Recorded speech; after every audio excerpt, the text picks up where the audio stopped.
Hello, আসসালামু আলাইকুম। তো আজকে বলবো আমি আমাদের ফ্রেন্ড সার্কেলের ঘটনা। তো এই লিস্টে আমার ১ম ছেলে ফ্রেন্ড ছিল তালহা।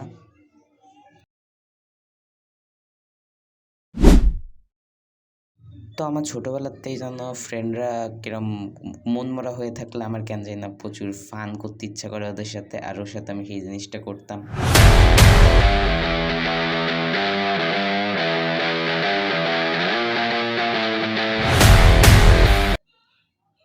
এখন আমার ফ্রেন্ড লিস্টে দ্বিতীয়ত ছিল অরিয়ন। আর এটা ছিল নিগা। ওর মা পর্যন্ত ওরে নিগা বলে। ওরা অন্ধকারের ভিতরে খুঁজে পাওয়া যায় না। তো যাই হোক, ওর সাথে কথা বলতে গেলে দিনের বেলা ওর বাড়ি যাওয়া লাগে, কারণ রাত্রে গেলে ওরে খুঁজে পাওয়া যাবে না। তো এখন আমি বলবো যে কীভাবে এরা আমার ফ্রেন্ড হলো।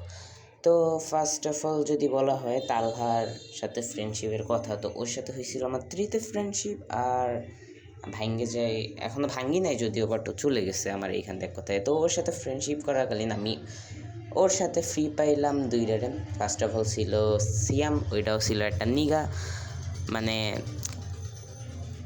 টেক 1 গেট 3 অফারে পাইছিলাম আমি এদের। আর সেকেন্ড ছিল আলিফ। আমি এখন জানি না যে এর বাড়ি কোন জায়গা আলিফের। ও ছিল একটা বিটিএস লাভার, তো ওই জন্য ওর আউটফিট কিছুটা বিটিএস টাইপের ছিল, মানে অল টাইম কেমন কম্বিনেশন যেন। আর যদি বলা হয় অরিয়নার কথা, মাশাল্লাহ ও খাম্বা, মানে ওর কাছে আমরা বাচ্চা ছিলাম সবাই। আর ওর ফ্রেন্ড লিস্টে ছিল একটা সাউথ কোরিয়ান মুতা, মুতা সাদ্দিক, আর আরেকটা ছিল আহির। তো এটাও ছিল একটা নিগা। মানে রাত্রে গেলে আপনি জীবনে খুঁজে পাবেন না যে এরা কোন জায়গা। তো আমার বাংলাদেশে এই ফার্স্ট আমি কোনো আফ্রিকান দেখছি এদের দেখে, যা মনে হইলো।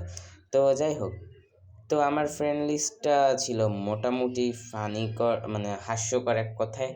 তো এই ফ্রেন্ড লিস্ট নিয়ে প্রায় টাইমই বিভিন্ন ঝামেলা হইতো। তো ফ্রেন্ড লিস্টের ভিতরে আমরা যেই করেছিলাম 95% টাইমে আকাম করতাম। তো যাই হোক, এরকম বিভিন্ন আকাম আমরা করছি। তো আজকে মতো